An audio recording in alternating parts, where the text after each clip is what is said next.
Brief किया गया इस मिशन के बारे में और मुझे कहा गया अगर तुम पीछे रहो तो ज़्यादा अच्छा होगा। मैंने कहा नहीं सर, मुझे जर्मनी को कैप्चर करना है, इस मिशन में मुझे जाना है।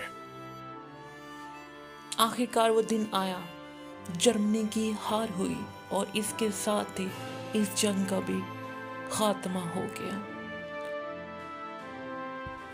हम जर्मनी में दाखिल हो गए और मेरे कमांडर ने मुझे कहा कि कैप्चर करना है हिटलर के बंकर को।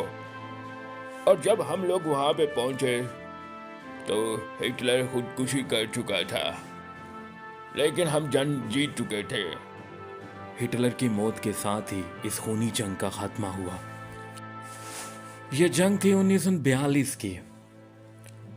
क्या उसके बाद जंगें नहीं हुई? क्या दुनिया ने सीख लिया? क्या इंसान ने सीख लिया भाईचारे और अमन से रहना है?